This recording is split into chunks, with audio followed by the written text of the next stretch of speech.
નમસ્કાર વિદ્યાર્થી મિત્રો, આકાશ એજ્યુકેશનલ સર્વિસ લિમિટેડ વતી હું વિશાલ મુલિયા આપ સર્વેનું હાર્દિક સ્વાગત કરું છું. અને અહીં આ વિડીયોમાં આપણે સપુષ્પી વનસ્પતિઓના લિંગી પ્રજનનના શરૂઆતના 10 પ્રશ્નોની ચર્ચા કરવાના છીએ. સૌથી પહેલો પ્રશ્ન છે, એક લાક્ષણિક આવૃત બીજધારી પરાગાશય દ્વિકોટરીય અને ચતુષ્કોણીય ખાલી જગ્યા ધરાવે છે. ઓપ્શન્સ આપણે જોતા જઈએ તો ઓપ્શન્સમાં સૌથી પહેલો ઓપ્શન છે 2 લઘુ બીજાણુ ધાનીઓ, બીજો ઓપ્શન છે 3 બીજાણુ ધાનીઓ, 4 લઘુ બીજાણુ ધાનીઓ અને ફક્ત 1 લઘુ બીજાણુ ધાની. એટલે કે એક લાક્ષણિક આવૃત બીજધારી પરાગાશય દ્વિકોટરીય હોય અને ચતુષ્કોણીય હોય તો એમાં કેટલી લઘુ બીજાણુ ધાનીઓ આવેલી હોય છે. અને આ પ્રશ્નના જવાબ માટે એક ફોટોગ્રાફ જોઈએ. બસ ફોટોગ્રાફમાં તરત જ દેખાઈ આવે છે. આખા પરાગાશયનો આપણે કટ લીધેલો છે, એટલે કે સેક્શન લીધેલો છે અને આડછેદ સેક્શનની અંદર આપણને સ્પષ્ટપણે દેખાય છે કે 4 લઘુ બીજાણુ ધાનીઓ આવેલી છે. એટલે અહીંયા બીજી કોઈ ચર્ચા કર્યા વગર સીધો જવાબ કે એક લાક્ષણિક આવૃત બીજધારી પરાગાશય દ્વિકોટરીય હોય, ચતુષ્કોણીય હોય અને એમાં 4 લઘુ બીજાણુ ધાની હોય. સેક્શનની અંદર પણ આપણે આ વસ્તુ સેમ ડીટો ટુ ડીટો જોઈ શકીએ છીએ. એટલે ત્રીજા વિકલ્પને આપણે સાચો પસંદ કરીશું, 4 લઘુ બીજાણુ ધાનીઓ. નેક્સ્ટ ક્વેશ્ચન તરફ આગળ વધીએ. બીજો સવાલ, પુષ્પજન્ય વનસ્પતિઓ એટલે કે સપુષ્પી વનસ્પતિઓ. પુષ્પજન્ય વનસ્પતિઓમાં લઘુ બીજાણુ ધાનીની દિવાલના સ્તરમાં સંદર્ભમાં અલગ પસંદ કરો. એટલે કે નીચે જે બાબતો આપેલી છે, આપણને ઓપ્શન્સ આપેલા છે, ઓપ્શન્સમાંથી કયો સંદર્ભ છે એ અલગ પડે છે અને આપણે એના સંદર્ભ જોતા જઈએ તો સંદર્ભમાં સૌથી પહેલો સંદર્ભ છે સ્ફોટિક સ્તર, મધ્ય સ્તર, પોષક સ્તર અને અંડક આવરણ. આ પ્રશ્નનો જવાબ લેવા માટે આપણે એનો જે ડાયાગ્રામ છે ડાયાગ્રામ જોવો પડે અને ડાયાગ્રામમાં જોઈએ તો આપણને અધિસ્તર જોવા મળે છે, એન્ડોથિશિયમ જેને સ્ફોટિક સ્તર પણ કહેવાય છે એ જોવા મળે છે, મધ્ય સ્તર જોવા મળે છે, લઘુ બીજાણુ માતૃકોષ જોવા મળે, પોષક સ્તર જોવા મળે.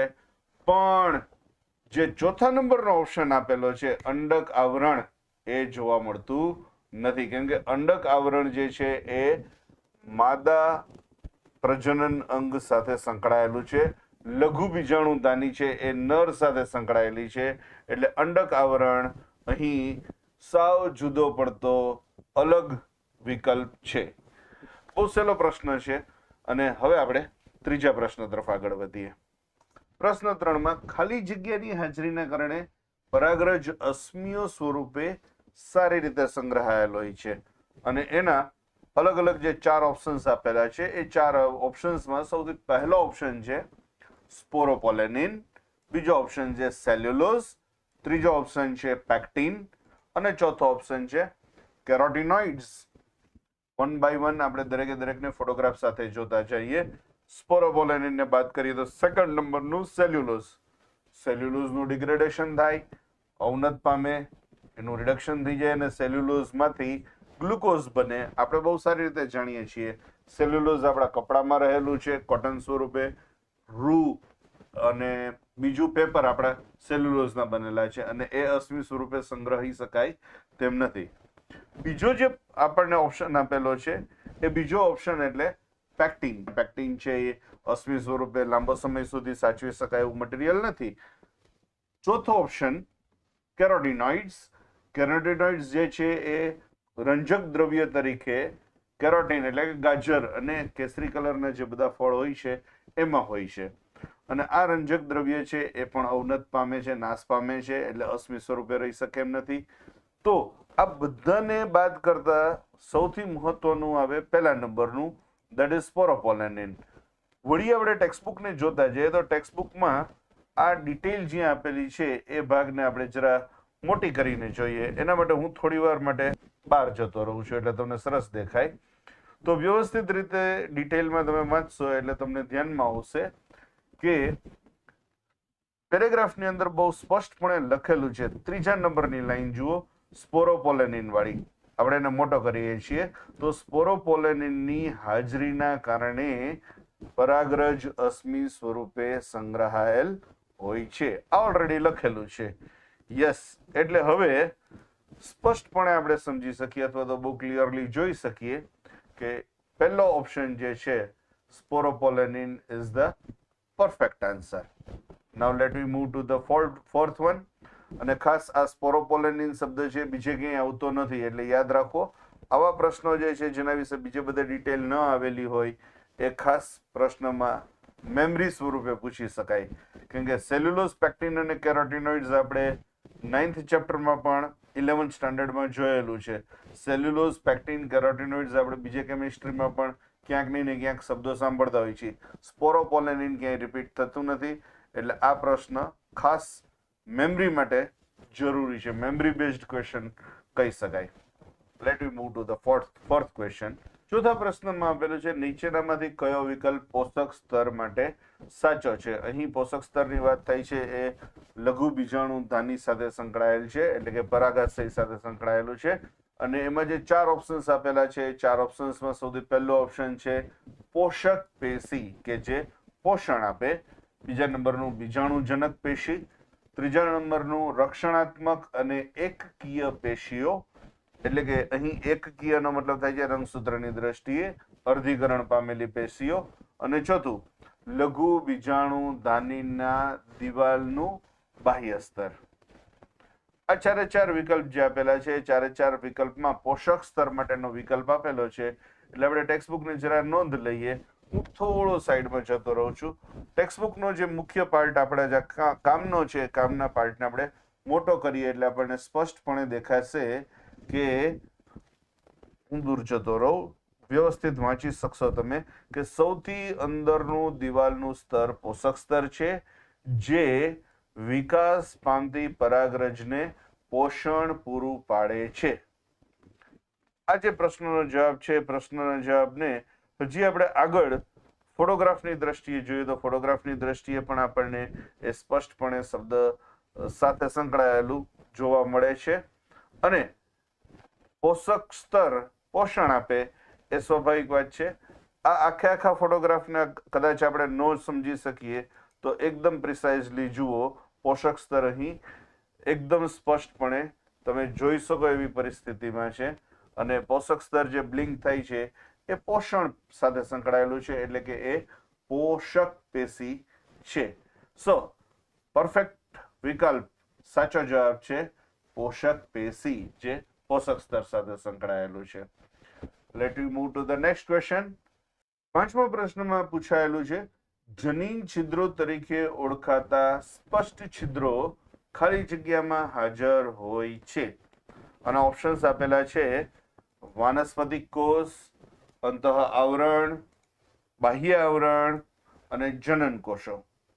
આ બધાને જોવા માટે એક આપણે ટેક્સ્ટબુકનું પેજ અહીં ડિસ્પ્લે લેવું પડે. હું એના માટે દૂર જતો રહું છું અને ટેક્સ્ટબુકનું પેજ તમે વ્યવસ્થિત ડિસ્પ્લેમાં જોઈ શકો છો. અને આ પેજમાં પેરેગ્રાફની અંદર બહુ સ્પષ્ટપણે આપેલું છે, જેને આપણે હાઇલાઇટ કરીને જોઈએ તો પરાગરજના બાહ્ય આવરણમાં જ્યાં સ્પોરોપોલેનિન ગેરહાજર હોય, સ્પોરોપોલેનિન વિશે આપણે આગલા જ ક્વેશ્ચનમાં જોયું, ત્યાં સ્પષ્ટ છિદ્રો જોવા મળે છે, જેને જનન છિદ્રો ઇંગ્લિશમાં જર્મ પોર કહે છે. યસ, હવે આપણે આગળ વધીએ તો આપણા બહુ પરફેક્ટ છે. જનન છિદ્રો ક્યાં આવેલા છે? તો જનન છિદ્રો બાહ્ય આવરણમાં આવેલા છે. આ આપણે સ્પષ્ટપણે ટેક્સ્ટબુકની અંદર આપેલું છે, એટલે કશું જ વિચાર્યા વગર ઓપ્શન 3 ને પરફેક્ટ ક્લિક કરી શકીએ. Let's move to the next question. 6થો પ્રશ્ન છે એ અલગ અલગ બાબતો સાથે સંકળાયેલો છે. એલર્જી એટલે મેડિકલ સાથે સંકળાયેલો છે, પર્યાવરણ સાથે પણ સંકળાયેલો છે. નીચેનામાંથી કયું નીંદણ એટલે નકામું ઘાસ ભારતમાં પરાગરજ એલર્જીનું મુખ્ય કારણ બની ગયું છે? અને ઓપ્શન્સ આપેલા છે પિસ્ટિયા, માયોસોટિસ, પાર્થેનિયમ અને મિરાબેલસ. ક્વેશ્ચનનો જવાબ જે છે એ ટેક્સ્ટબુકની અંદર word to word, sentence to sentence આપેલો છે. પેજ નંબર 7 ઉપર આપેલી ડિટેલમાં આપણે જરાક જોશું.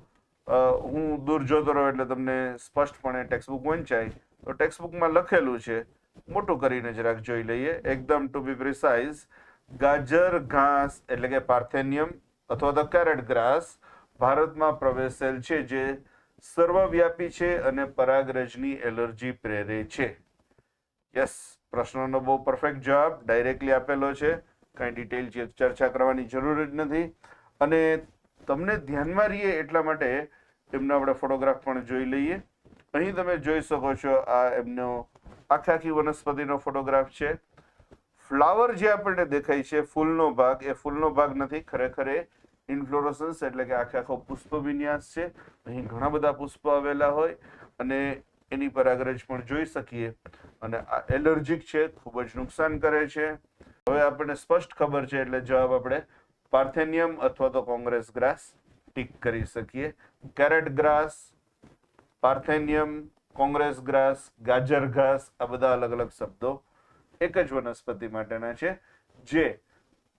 જેનું પરાગરજ એલર્જીનું મુખ્ય કારણ ભારતની અંદર બની રહ્યું છે. Let's move to the next question. 7મો પ્રશ્ન છે, આલ્ફા સેલ્યુલોઝ સ્થૂલન તંતુઓ ખાલી જગ્યામાં અથવા ખાલી જગ્યા પર હાજર હોય છે. ઓપ્શન્સ આપેલા છે: અધિસ્તર, પોષક સ્તર, સ્ફોટી સ્તરની બાહ્ય સ્પર્શકીય દિવાલ અને સ્ફોટી સ્તરની અંતઃસ્પર્શકીય દિવાલ.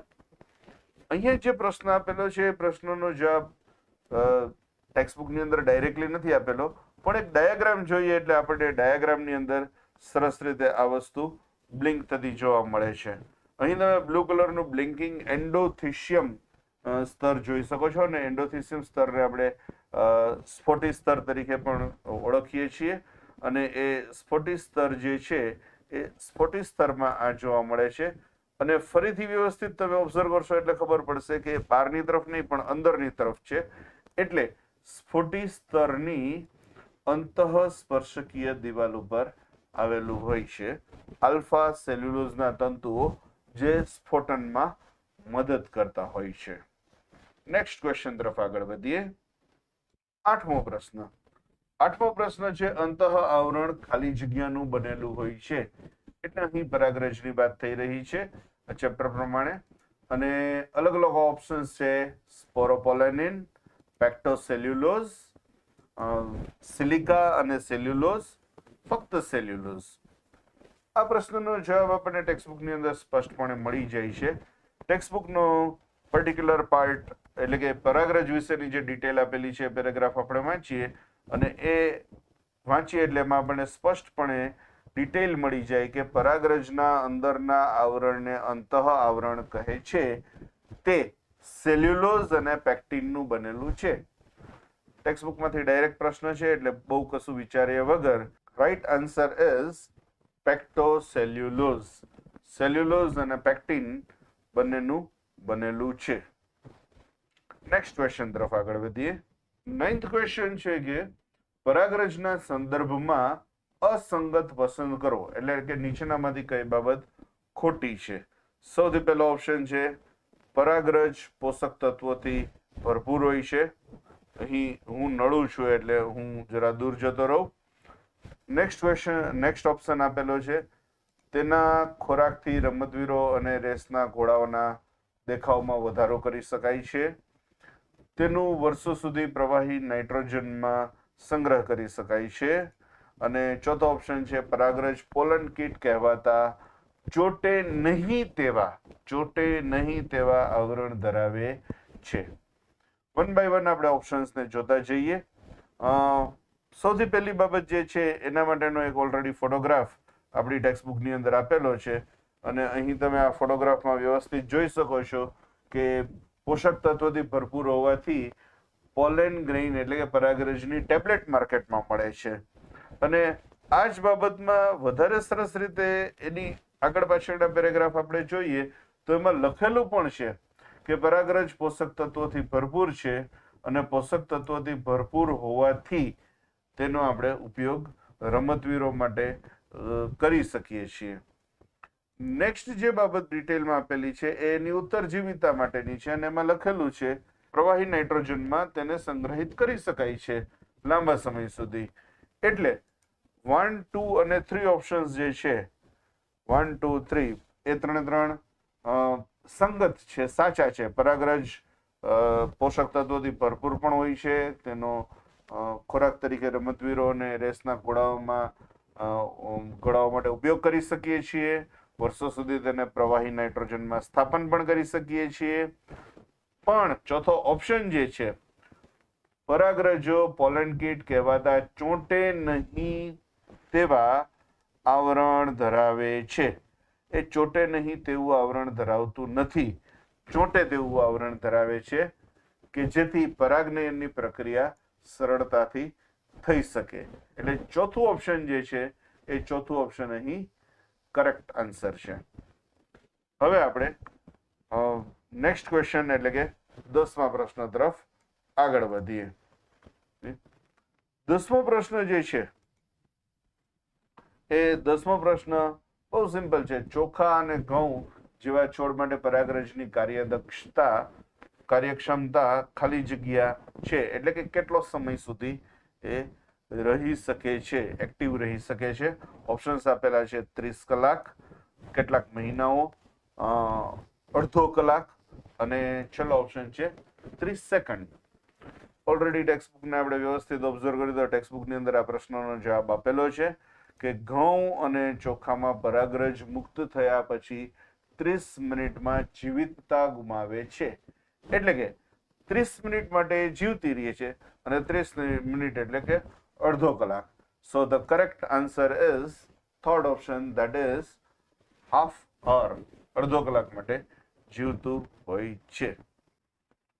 તો મિત્રો અહીં આપણે સપુષ્પી વનસ્પતિઓના લિંગી પ્રજનન સાથે સંકળાયેલા શરૂઆતના 1 થી 10 પ્રશ્નો, તેના ઓપ્શન્સ અને એ ઓપ્શન્સ શું કામ સિલેક્ટ કરવા અને શું કામ સિલેક્ટ ન કરવા એના વિશેની ચર્ચા કરી. નેક્સ્ટ વિડીયોમાં આપણે 11th ક્વેશ્ચન ઓનવર્ડ બાકીના પ્રશ્નોની ચર્ચા કરશું.